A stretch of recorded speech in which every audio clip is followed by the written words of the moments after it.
De regreso estamos con ustedes en su programa Sociedad y Seguridad Social.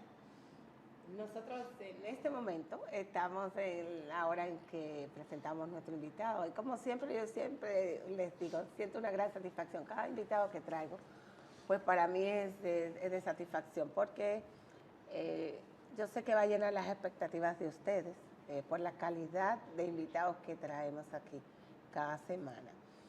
Nosotros vamos a conversar con ustedes hoy de un tema tan importante para todos nosotros, para la sociedad y nosotros como familia en términos particulares, porque a veces como familia nos vemos con determinada situación que tenemos, no entendemos ni cómo la vamos a manejar, ni qué vamos a hacer, sobre todo en un país como el nuestro, en el que la inserción, cuando hay alguna persona con algún tipo de discapacidad o de atención especial en nuestra familia, se hace de muy difícil acceso. En esta semana, a principios del mes de abril, estamos celebrando lo que es el autismo, el Día Mundial del Autismo. Y nosotros quisimos traer desde ya a hablar de este tema. Y para ello, nosotros tenemos una persona, pues, muy involucrada con el tema, realmente. Y es psicólogo de profesión, psicólogo clínico, especialista en neurodesarrollo. Nosotros nos estamos refiriendo a Heisenberg Piña Drullar.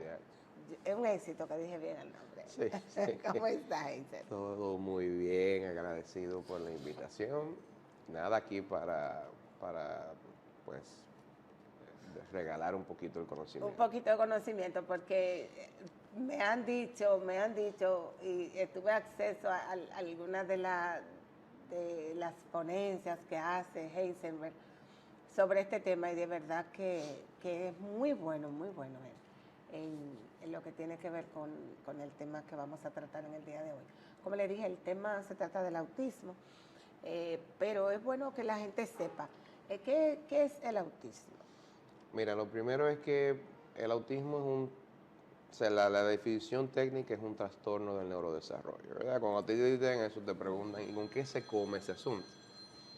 Trastorno del neurodesarrollo. Sí, trastorno del neurodesarrollo. O sea, lo primero es que el autismo un esquema neurológico, es un cerebro que viene configurado de forma diferente. Ok. Específicamente en áreas como el sistema límbico, como son las neuronas de ellos. Lo que en realidad tú traduces de eso es que hay un proceso de sobreestimulación sensorial. Y cuando hablamos de sobreestimulación sensorial, hablamos de todo lo que tú percibes, con la vista, con el tacto, con el oído, con todo lo que tiene que ver con tu percepción. Okay. Ellos tienen las neuronas un poquito más grandes y eso hace que la sobrealimentación de información sea muy fuerte. Esto causa que cuando vayan a tratar de utilizar la información, pues obvio tengan problemas en todas las áreas de desarrollo. Le llega la información de manera más agresiva. Más aumentada. ¿Verdad? O sea, por ejemplo, vamos a ponerlo, yo siempre lo pongo en contexto. Las neuronas suyas y la mía de una persona neurotípica, sí, vendrían siendo como un motoconcho, ¿verdad? Por lógica, ¿cuántas personas caben en un motoconcho? Porque hay que hacer la pregunta por lógica, porque aquí no entienden esa parte. Yo digo que no, aquí caben todas las que quieran el motoconcho. Aquí es un vehículo familiar, ¿verdad? Sí. Pero digamos que ese motoconcho es el estímulo que toma la neurona. O sea, ahí se monta el estímulo sale al cerebro desde la percepción que tú estés procesando en ese momento, sea el tacto, sea el oído, sea el gusto, sea lo que sea, el olfato. ¿Qué pasa? Las neuronas de las personas con autismo vendrían siendo desde un minibús hasta una onza. Entonces, cada vez que yo miro, esa luz llega aumentada a mí 10 veces. Cada vez que yo escucho, ese sonido llega aumentada a mí por 10 veces. Eso hace que cuando yo vaya a procesar la información, me cueste mucho desglosarla. O sea, un mito que se tiene es que las personas con autismo no aprenden o no pueden. No, todo el conocimiento está ahí, porque su cerebro, al no poder descartar información por el flujo tan fuerte, lo que hace es que la guarda de forma mecánica. Okay. Entonces ahí comienzan los problemas. Cuando yo quiero utilizar cosas tan sencillas como el lenguaje, pues se me complica bastante. La parte social, que es otro tipo de lenguaje, también se me complica bastante. Entonces ahí comienzan las situaciones y ahí es que tú dices, ok, mira, esta configuración neurológica que me causa este proceso de hipersensorialidad me causa problemas cognitivos que al final se traducen en pocas posibilidades de comunicación, socialización y otros aspectos de la vida, dependiendo del nivel de autismo. Dependiendo, a eso le iba a preguntar.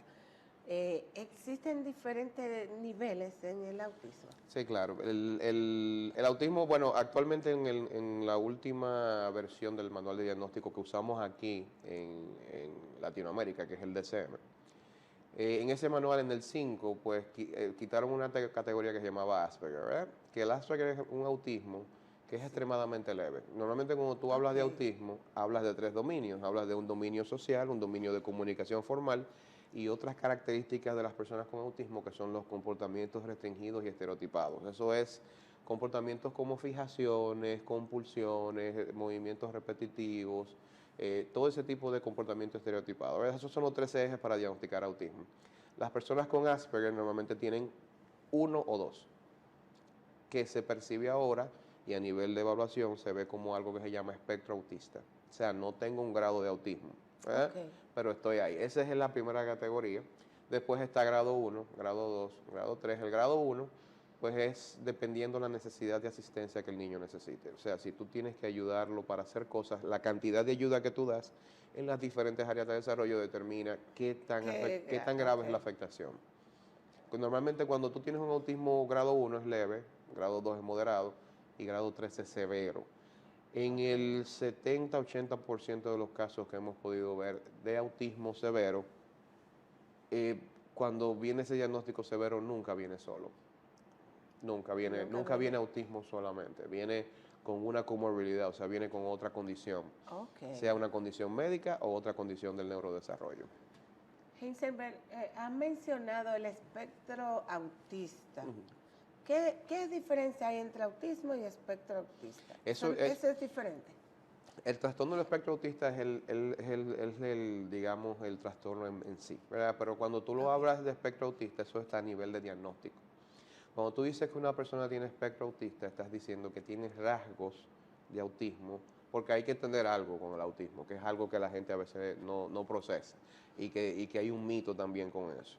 Tú puedes salir del cuadro clínico de autismo. Lo que tú no vas a cambiar nunca es la estructura neurológica. O sea, yo no puedo agarrar el cerebro del muchacho y reconfigurarlo. No puedo, o todavía no podemos, pero las conductas autísticas que el niño emite, tú sí puedes modificarlas a un punto que tú lo sacas de ese esquema conductual.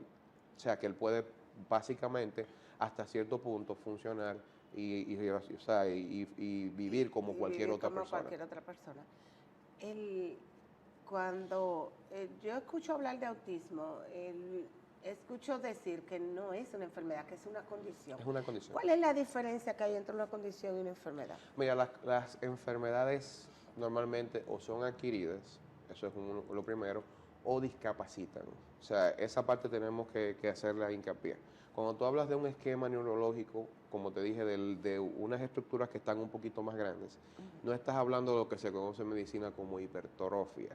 La hipertrofia es que yo tengo el órgano tan grande que no permite que funcione. Entonces ahí es la diferencia, por ejemplo, entre una discapacidad visual, que ya sí es una enfermedad, porque ya tú tienes un daño físico, o tienes una discapacidad auditiva, que también es una enfermedad. O sea, esas son condiciones médicas. Ahora, el autismo sí puede llegar a discapacitar, pero lo discapacita por un proceso de aprendizaje. O, en muchos de los casos, porque a veces hay otra parte que también hay que hacer hincapié, en que el diagnóstico diferencial también lleva consigo, está dentro del proceso, lo que es un descarte neurofisiológico. Y cuando hablamos de descarte neurofisiológico, hablamos de que tú tienes que verificar que no haya epilepsia. Tienes que verificar que no haya malformaciones, porque una lesión en ciertas áreas en el cerebro te puede causar una conducta similar.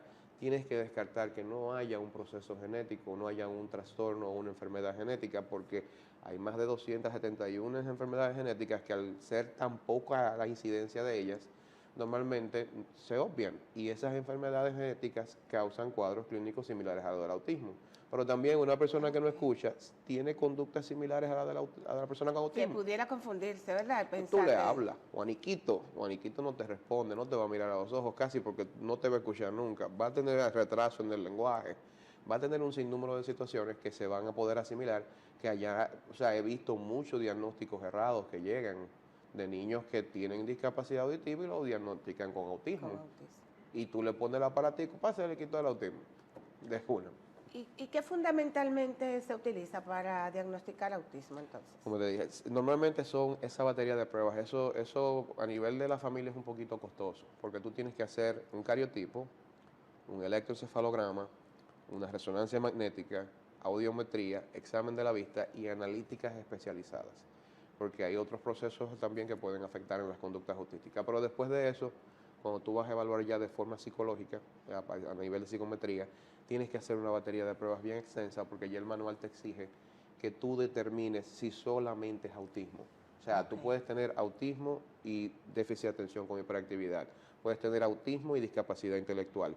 Puedes tener autismo, déficit de atención, hiperactividad y discapacidad intelectual. O sea, tú puedes tener varias comorbilidades. Y cuando tú vas a hacer una planificación para la intervención, cuando tú no tienes esos componentes ahí abiertos y tú no sabes, por ejemplo, que el niño, su nivel de concentración o sus funciones ejecutivas no están donde están, y tú estás tratando de trabajar un proceso autístico, se complica más, es muy complejo. Entonces el diagnóstico no es tan sencillo de hacer, no es tan fácil. Déjame recordarle a nuestros televidentes que realmente yo no les he recordado, los teléfonos sí lo tenemos disponible en el día de hoy. Si usted quiere conversar con Heisenberg, si quiere aportar alguna opinión, alguna idea, si necesita alguna información, pues están los teléfonos disponibles, el 809-262-1919 y el WhatsApp 809-299-9789. Heisenberg, yo estoy con eso que me estás diciendo, me preocupan tantas cosas porque realmente en este país tenemos un tema de acceso tanto a la educación como a la salud de las personas con algún tipo de condiciones y sobre todo como esta que tú estás describiendo. Antes de que nos vayamos a ese tipo de acceso, a los accesos que tenemos, yo quisiera preguntarte, ¿se nace autista? ¿Se hace autista? ¿Es una condición simplemente de los niños? ¿Es una condición de hombre, mujer? Es congénita. O sea, se da en las primeras 32 semanas de gestación. Las causas específicas no se saben. Sí hay un factor genético que se ha determinado a través de estadísticas. Es diferente cuando hay un estudio estadístico a un estudio médico. Un estudio médico que ya yo tengo pruebas biológicas, o sea, hay análisis específicos que me determinan. La estadística sí se ha determinado que hay un factor genético, pero lo que más se ha determinado a nivel de estadística también es el factor contaminante. O sea, hay muchos estudios que revelan que donde se trabaja con pesticidas, donde se está expuesto a un proceso químico muy fuerte, hay una incidencia muy alta de personas con trastorno de desarrollo o con autismo. ¿Eso se adquiere estando la madre embarazada entonces? ¿O después de haber nacido? No, es en las primeras 32 semanas de gestación. De gestación. Ahí es que se desarrolla, porque es simplemente una situación a nivel de cerebro. Ahora, algo que cabe destacarse es que cuando la persona tiene la estructura neurológica de autismo, normalmente no es que va a venir con un problema o un daño en esas áreas que decimos. Normalmente las situaciones de autismo se denotan porque entre 1 y 3 años hay un proceso de retroceso. Hay un proceso donde el niño, por ejemplo, hablaba y de repente dejó de hablar. Pero hay niños que tienen autismo que pasan toda su vida sin ser diagnosticados y llegan adultos. Y no se da cuenta. No se da cuenta porque el niño nace con autismo y lo que tú le ves es que tiene cierta ambigüedad social, ciertos comportamientos compulsivos. La gente dice a veces que no, es medio retrasado. No, porque las personas con autismo cuando no tienen discapacidad intelectual son brillantes. Okay. O sea, porque el cerebro de ellos es una máquina que coge todo. O sea, por ejemplo, cuando una persona con autismo ve algo y si digamos este letrero de aquí atrás, la persona con autismo no va a recordarse única y exclusivamente de las letras, se va a recordar de las letras, del color, del tamaño, del frío, de la luz. O sea, es una memoria mecánica diferente de lo que es una memoria fotográfica. La primera fotográfica es vi la foto y ya no. La persona con autismo recuerda todo lo que pasó en el momento. Y eso hace que su capacidad de memorizar en carreras como Derecho, Informática, que tú tienes que memorizar cosas muy puntuales. Sí, que son procesos. Mira, se vuelven uno, oye, nadie, es que no hay forma, porque eso es como tú preguntarle a ChatGPT. Eso es como tú agarras a ChatGPT y preguntarle, mira, y yo creo que procesa la información más rápido que ChatGPT, porque es una memoria muy poderosa. Entonces, ¿hay alguna forma de descubrirlo, de detectarlo en el proceso de embarazo? En el embarazo hay procesos de cariotipo que se están haciendo en Estados Unidos, pero son experimentales. O sea, cuando hablamos de un proceso experimental es que todavía no ha sido aprobado ni regulado por las instituciones allá, que son la CDC, la FDA y ciertas, esas instituciones y las otras de España, de Europa. Eso no ha sido aprobado. Recuerda que los procesos para ser aprobados tardan un tiempo, hasta 10, 20 años. Hasta 10, 20 años. Entonces, ¿qué pasa? Ellos todavía no han determinado. Ese es el único, y hay otro examen que se está haciendo que es para detectar no un proceso genético, sino el grado de contaminación que hay a nivel del cuerpo, que se hace con el cabello o con alguna muestra de sangre. Eso sí también lo pueden hacer, esa parte se están haciendo, pero ese tampoco no es tan determinante. Está todavía también en un proceso experimental que ya la FDA lo aprobó como preexperimental, o sea, ya está, pero todavía no se ha determinado. Pero eso no se sabe. Normalmente sí hay una incidencia que tú tienes que saber si tienes un familiar en tu genealogía. Si hay algún familiar con la condición. Hay una posibilidad de que tu niño pueda venir con una condición. Si el padre tiene la condición, aunque no lo sepa, es muy alta la incidencia. O sea, es casi un 90% de que el niño que viene, si el padre lo tiene, va a salir con autismo. Que a veces llegan y tú le notas al padre. No, tú sabes, pero están trayendo el niño. No le puede decir. Y la mamá nada más le dice, tú tienes que hacerle algo a este. Y yo yo no me meto. Yo no me meto, pero tú le ves los gestos. Exacto, los gestos y todo al padre. Tú le ves que hay una situación y tú dices, bueno. No te dieron cuenta. Pero esas son cosas que hay que saber a veces manejar, porque comienza la parte del duelo donde yo comienzo a decir, es tu familia que estás loco, no, es la tuya, que no sirve nadie, y es una situación que a veces se complica, y hay que entender algo, el padre aporta el gen, pero el gen tiene que estar de forma activa también, recesiva en la mujer. O sea, los dos tienen que darse ciertas condiciones a nivel genético para que eso pase. El padre es que aporta el gen. El padre es que es el gen activo. O sea, el recesivo siempre es la mujer, pero tienen que darse las dos características en los dos lados. O sea, hay una carga genética en ambos lados. Entonces a veces tú dices, pero si está en el padre realmente, si el padre tiene la condición, a veces pasa por arriba. Eso a veces no tiene mucha trascendencia. Nosotros nos tenemos que ir a una pausa y cuando volvamos de la pausa continuamos conversando con Heiselberg. Ya.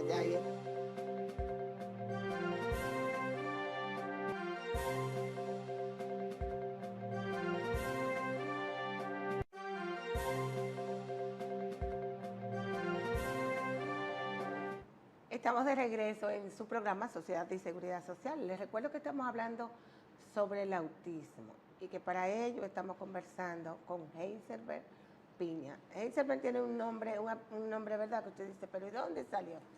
Pero sí, él es dominicano. Heiselberg es dominicano. Sí. Y no soy rubio verde.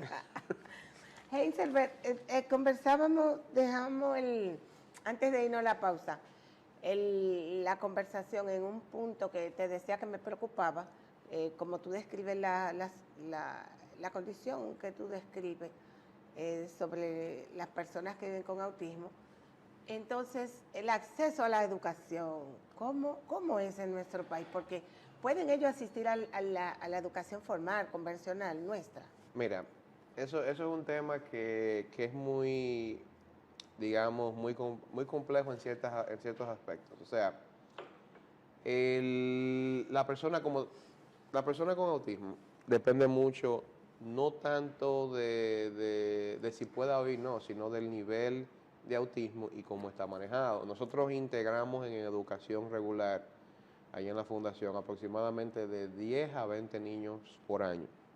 O sea, que ya lo preparamos para que pueda estar en un aula, pero esa preparación requiere que nosotros primero le demos todas las competencias al niño a nivel de educativa, porque tiene que estar en acorde con el currículo escolar, ¿verdad? Eso es lo primero. Okay. Segundo, competencias conductuales, que son las más difíciles, o sea, que el niño se adapte a que si tú lo metes en un aula con 40 muchachos, toda esa gente hablando, toda esa saturación sensorial, no me lo vuelva loco y él no explote, que él sepa manejar el bullying de los muchachitos, de los otros niños, que él sepa, porque llegan con ciertas conductas atípicas que son muy notables y los otros muchachitos no son fáciles, o sea, le caen arriba. Pero entonces, aparte de eso, esa parte porque lo que está haciendo ahora, por ejemplo, es que no se está haciendo ese preentrenamiento, esa precapacitación para los niños previa.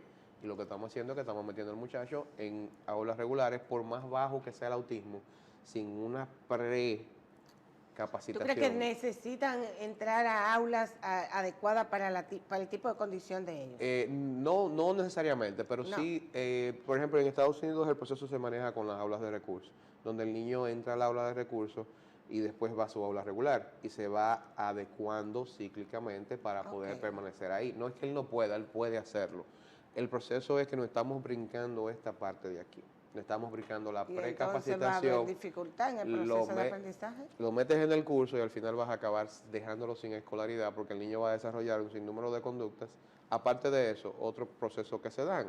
La maestra no sabe ni pipo de cómo bregar con autismo. Ahí donde te iba a decir que los profesores no saben trabajar con ese tema de los chicos con alguna discapacidad o con alguna atención especial. Yo fui a dar un taller a una escuela pública, me voy a reservar el nombre. Digo, yo voy a muchas escuelas públicas a ayudar. Y realmente cuando fuimos a la escuela pública, este grupo que me tocó, normalmente me toca el grupo de educación especial, los profesores que están designados a trabajar con niños con condiciones. Pero en esta me tocan los profesores regulares, los que no tienen, le dan talleres, pero no, o sea, a ti te pueden dar 2000 talleres si tú no tienes práctica en algo, no va a funcionar. Entonces, ¿qué pasa? Están esos profesores ahí, esa gente casi me iban a crucificar, pero yo no vengo del Ministerio de Educación, yo vengo de forma particular a tratar de ayudar, pero sus puntos claves eran que le meten 3, 4, 5 muchachos en una población de 40, ellos solos, con diferentes condiciones, sin adecuación, sin capacitación, sin estrategias, sin la estructura, porque la estructura no solamente, cuando tú hablas de inclusión es capacitación, estructura y estrategia. La capacitación es tú preparar los maestros y al niño. Y la estructura es tú tener desde la adecuación del aula, cómo debería ser para que funcione en niños con déficit de atención, autismo, discapacidad intelectual, hasta el esquema del personal que tú necesitas, porque el problema, por ejemplo, a nivel público es que aquí a nivel público hay un psicólogo por cada 800 muchachos o por cada 500. Y a nivel privado yo creo que ni hay. No, a nivel privado, en algunos colegios, depende del nivel del colegio, me imagino. Pero a nivel privado está, lo que están haciendo, la respuesta a eso, es el maestro de apoyo. Que si bien, vamos a decir que sí, pero el maestro de apoyo te vale más que la escuela a veces.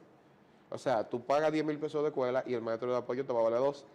Sí. O sea, es un gasto, es un costo que hasta cierto punto soluciona y permite que el niño esté, pero entiendo que las modificaciones que se hacen en un aula se pueden hacer para que todo el mundo funcione. Hay diferentes métodos que tú puedes integrar y no necesitas de maestros de apoyo. Tal vez necesitarías un psicólogo que te trabaje la parte de 1 a 1 con algunos niños, pero es muy cuesta arriba la educación aquí.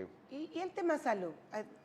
¿Qué tú me dices del tema salud? Porque bueno, ese es el tema más crítico, me imagino. Bueno, mi niña. Tú acabaste de decir que tan solo el diagnóstico es costoso. El diagnóstico, mira, nosotros en la Fundación tenemos acuerdos con diferentes instituciones. La Fundación cubre una parte de los procesos y la institución pues le cobra muy reducido. Sale, por ejemplo, 2,000, 4,000, 5,000 pesos lo que se da de aporte en ese sentido. Y allá hay un proceso de socioeconómico donde si tú no puedes pagar, pues no pagas, ¿me entiendes?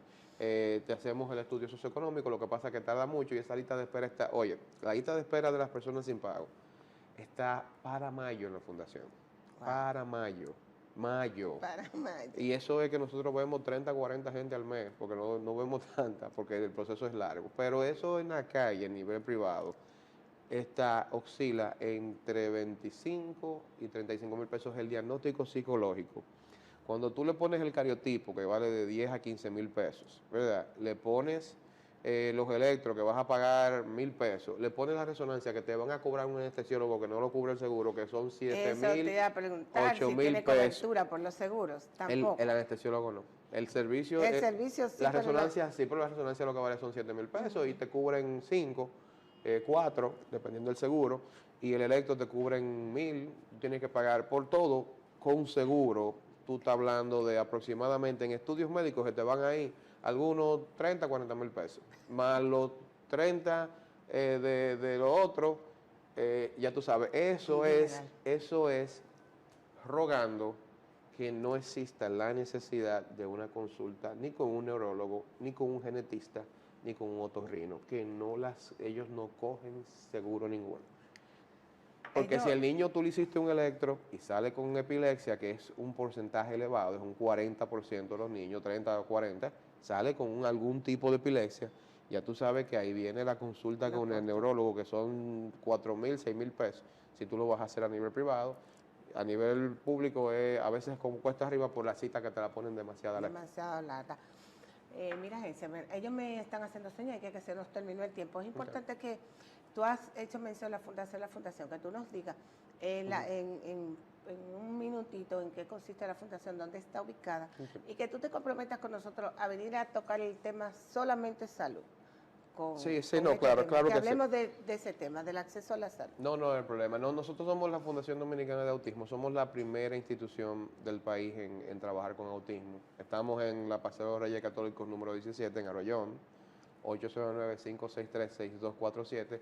Allá iniciamos, o sea, tenemos el servicio de terapias, escolaridad, tenemos referimientos a otros tipos de servicios como la evaluación, servicios odontológicos, servicios, o sea, tenemos una red con varias instituciones. Tú acabas de decir que tienen servicios de forma así, con pago y sin pago. No, allá el que no puede pagar realmente no paga. Se hace un estudio socioeconómico porque, independientemente de eso, nosotros tenemos un pequeño presupuesto del gobierno. No es que la escuela sola lo chupa todo casi. Yo me imagino. No, la escuela es muy costosa porque la escuela requiere de un maestro, un ayudante, una psicóloga por aula, pero entonces requiero un psicólogo especializado en comunicación alternativa, uno en aprendizaje y otro en conducta. Entonces, se va todo ahí casi. Pero allá estamos a la orden. Usted va por allá, si usted tiene una necesidad, olvídese que hasta fuera del país puede hacerlo. Le buscamos la vuelta. Sí, nosotros damos capacitaciones también a todos los padres, son gratuitas para los padres. Y pues si tienes una escuela también y tienes niños con autismo, nosotros vamos y te asistimos para darte la capacitación para que puedan permanecer ahí. Ok, interesantísimo, comprometido para que hablemos del tema salud, que es bien amplio y bien detallado y tenemos que buscar la manera de llamar la atención, ¿verdad?, a las autoridades, porque estamos realmente en un tema serio cuando hablamos de atención a la salud, cualquier condición especial de alguna persona actualmente en el país. Nosotros le agradecemos a ustedes su atención. Lamentamos que el tiempo se nos haya terminado. Gracias a los que nos dieron apoyo en el